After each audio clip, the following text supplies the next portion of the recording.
Olá, você que nos acompanha aqui pelo Notícias Agrícolas, eu sou Letícia Guimarães e a gente começa agora mais um boletim do mercado do boi gordo. Vamos saber então com o Fernando Henrique Iglesias, que é analista da Safras e Mercado, como que a gente vai terminando essa semana de negociações nesta sexta-feira, dia 5 de maio. Fernando, seja muito bem-vindo aqui com a gente. Bom dia, é um prazer mais uma vez estar aqui no Notícias Agrícolas e vamos falar sim sobre o mercado do boi, muita coisa legal para nós abordarmos hoje. Fernando, vimos essa semana cotações em baixa na B3 na terça-feira, na quarta a gente teve um leve respiro positivo, ontem na quinta-feira vimos caindo de novo e agora na sexta, estou olhando a tabela aqui, a gente tem tímidas elevações, uns reajustes ali muito pontuais. Como que está rodando esse mercado na sexta-feira e o que a gente pode recapitular dessa semana? Bom, o que está acontecendo agora, o que gera esse repique positivo nos preços da B3, é que basicamente o mercado paulista desfruta de uma certa acomodação.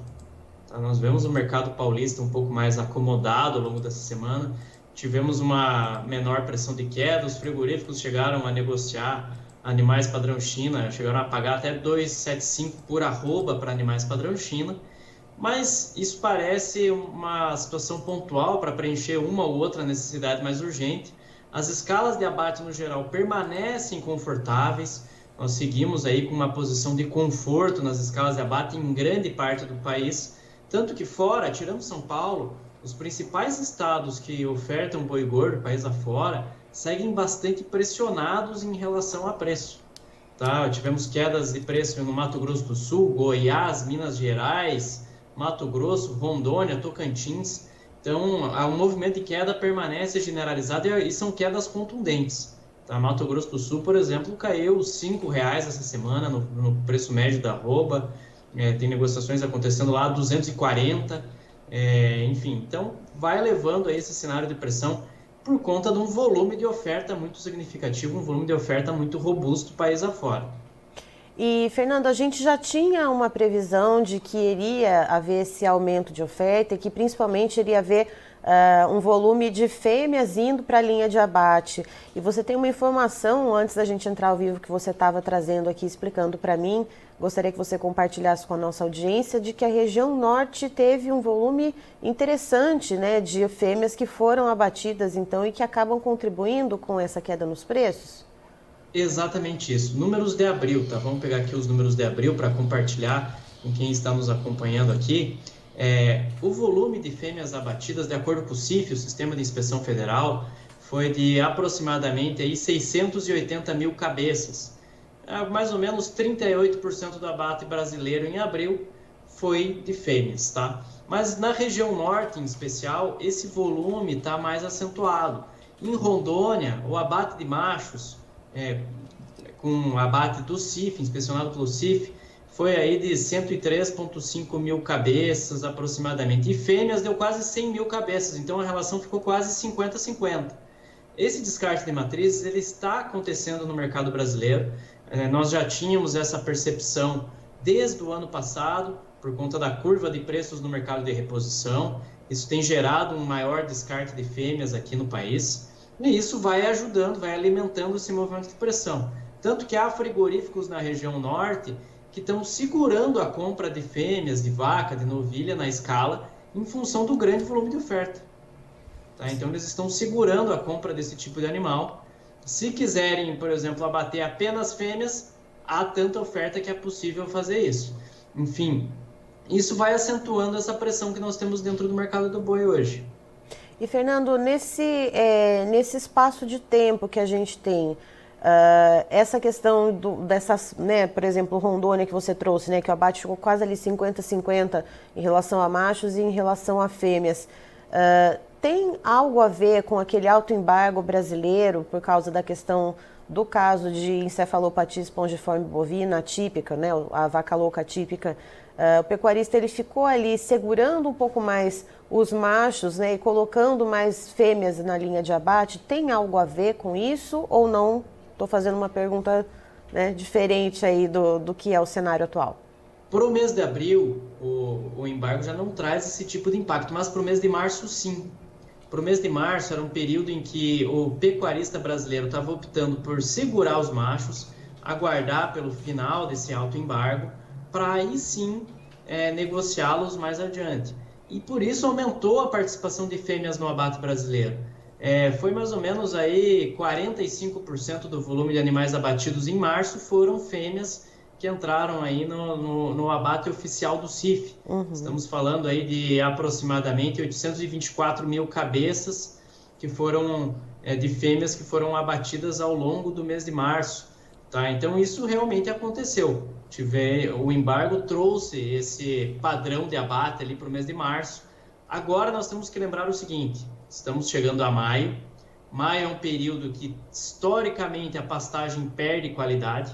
O pasto acaba perdendo qualidade, o pecuarista acaba perdendo capacidade de retenção e isso vai acentuar essa pressão de oferta que nós temos hoje. Tá? Então, o que nós acreditamos aqui em Safras e Mercado é que o mês de maio agora não vai ser um mês de recuperação dos preços. Tá? Possivelmente nós vamos ver aí entre os meses de junho e julho, que é um período de transição entre a safra e a entre-safra, e com isso vai haver maior propensão a reajustes por conta de uma oferta um pouco mais enxuta. Mas até lá vamos conviver aí com os frigoríficos dando as cartas no mercado por conta de uma escala muito confortável e de um volume grande de animais ofertados. Tá? Então estamos naquele momento do ano em que efetivamente o pecuarista tem menos poder de barganha, menos poder de negociação. E Fernando, com essa proporção, né, que você comentou, dos abates de fêmeas, né, principalmente na região norte, isso acaba afetando de que maneira as outras regiões do país e em quais setores do mercado do boi? Bom, basicamente a região norte ela é superavitária em produção de derivados do abate, carne, couro, sebo. Então esse volume ofertado da região norte, ela acaba atendendo outras regiões do país. Chega inclusive a pressionar o mercado da carne no Rio Grande do Sul. Tá? Chegou a gerar esse tipo de cenário. Da mesma maneira que também aumenta o movimento de pressão na região sudeste, em São Paulo. Nós temos que lembrar o seguinte, sudeste, São Paulo, é uma região deficitária em derivados do abate e em boi gordo. Tradicionalmente precisa trazer animais de outras regiões para a composição de escala, precisa trazer carne de outras regiões do país para atender a demanda ali no mercado paulista, então isso é muito comum.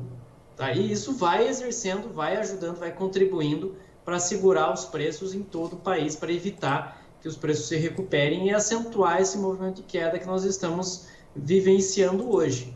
Tá? Então, esse movimento que vem lá da região norte, da região centro-oeste, acaba contribuindo na formação de preço das demais regiões do país e deixa o preço da arroba realmente mais fragilizado. E, Fernando, a gente tem, então, essa situação que é imutável, vamos dizer assim, a questão da oferta, né? Que tá aí, essa oferta ela está aí, esses animais têm que ir para abate em algum momento. Quais seriam as variáveis que poderiam dar uma alavancada nesses preços da arroba, já que essa pressão de oferta ela está aí, ela existe e ela vai seguir nesse mês de maio, portanto, trazendo essa pressão baixista nos preços?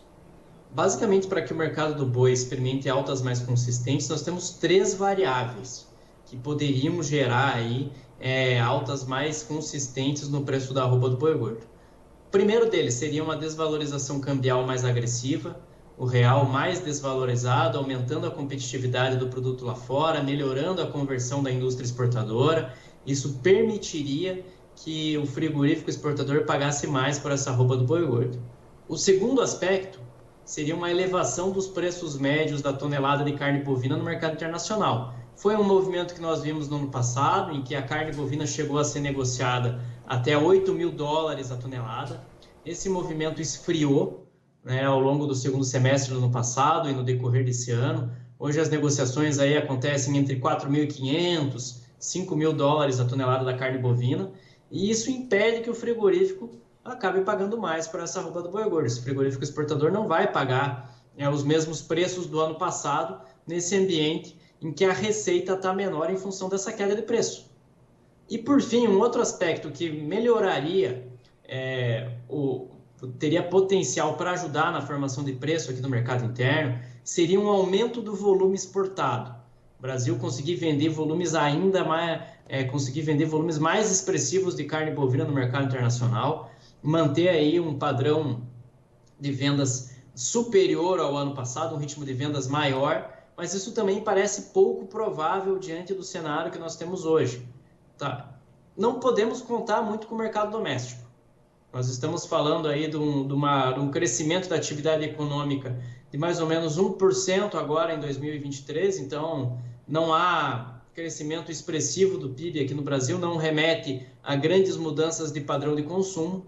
Outro aspecto é que a carne de frango e a carne suína seguem mais competitivas que a carne bovina, mesmo com as recentes quedas da carne bovina, parece pouco provável que o padrão de consumo mude em função dessa concorrência com as proteínas concorrentes. Então, basicamente, vamos depender das exportações para que haja alguma variável nova que justifique altas mais consistentes da arroba do boi gordo. Esse período de entre-safra que eu falei que podem acontecer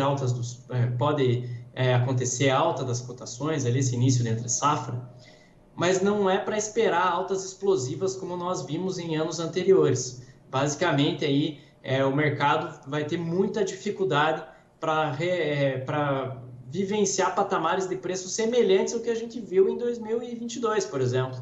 As altas serão bem mais comedidas diante dessas variáveis que nós temos aqui no mercado. Aqueles 320, 330 que a gente viu no ano passado, isso aí já ficou no retrovisor, Fernando? Por enquanto está descartado. Precisaria realmente de um fato novo que justificasse altas mais contundentes do preço da arroba do boi.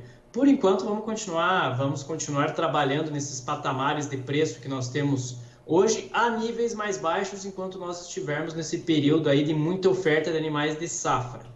Depois disso, o mercado pode respirar um pouquinho, mas mesmo assim não vislumbramos altas consistentes. O importante aqui que nós precisamos mencionar é que essa queda dos preços da arroba não representa necessariamente perda de margem para o pecuarista brasileiro, em especial para o confinador. Por que eu digo isso? Porque os custos também estão caindo. Para o confinador, para o invernista, nós temos que considerar nutrição animal está mais barata e a reposição já vem em queda desde o ano passado. Tá? Então, essa queda dos preços da arroba não representa necessariamente perda de margem. Isso é muito importante ter esse entendimento também. Tá? Preços mais baixos não representam perda de margem desde que eles sejam acompanhados da queda dos custos. E, felizmente, para o mercado, para a bovinocultura de corte aqui no Brasil, é exatamente isso que nós estamos vendo. Os custos também estão caindo. Certo. Fernando, muito obrigada pela sua participação aqui com a gente. Você é sempre muito bem-vindo para trazer essa visão a respeito do mercado do boi gordo, assim como toda a equipe de analistas aí das safras e mercado, trazendo visões de outros setores do agronegócio brasileiro para a nossa audiência. Muito obrigada. Sempre um prazer participar aqui no Notícias Agrícolas e contem com a minha presença em mais oportunidades. Até a próxima. Tá aí, então, estivemos com o Fernando Henrique Iglesias, que é analista das safras e mercado, nos trazendo as informações de como a gente vai encerrando essa semana de negociações para o mercado do boi gordo. De acordo com ele, segue essa pressão de oferta e um ponto interessante que ele nos trouxe aqui durante a entrevista foi o abate de fêmeas na região norte do país. Segundo ele, a região norte ela é superavitária, tanto na questão de animais como também dos derivados do abate, portanto, dos bovinos, né? Tanto na questão da carne, questão de sebo, couro, e isso acaba impactando a formação de preços em outras partes, em outras regiões do Brasil, até o Rio Grande do Sul.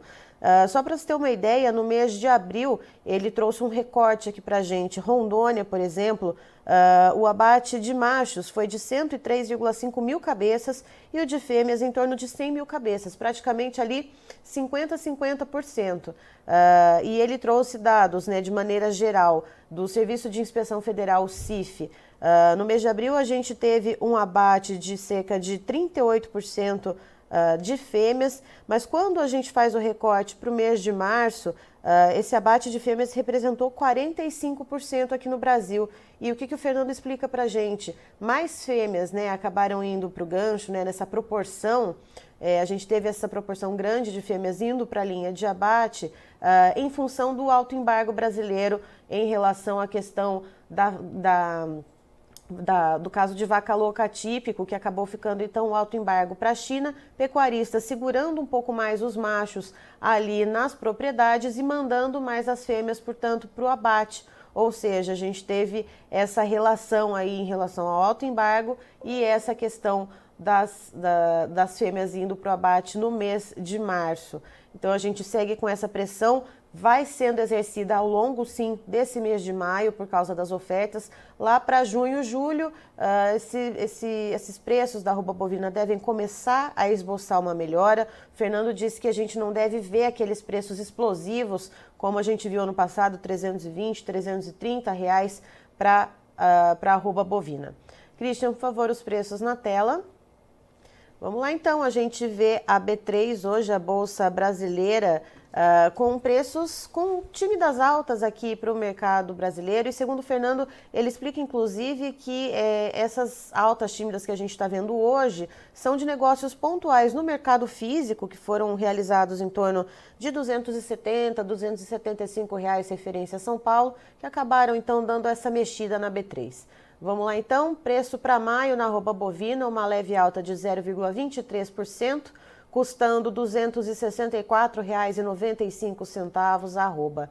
Junho, uma alta de 0,60%, com a arroba valendo R$ 266,90. Para julho, a gente vê um preço, uma alta um pouquinho mais comedida, de 0,17%, com o valor da arroba em R$ 269,25. Para agosto, aí sim, a gente vê um aumento um pouco mais animador de 1,94%, com a arroba cravando R$ 270.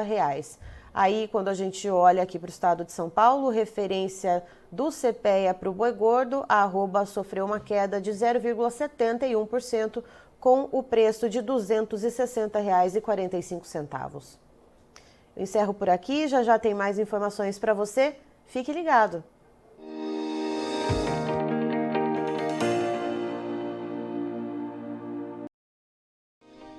Se inscreva em nossas mídias sociais. No Facebook, Notícias Agrícolas. No Instagram, @Notícias Agrícolas. E em nosso Twitter, @Norteagri. E para não perder nenhum vídeo, não se esqueça de nos acompanhar no YouTube e na Twitch, Notícias Agrícolas Oficial.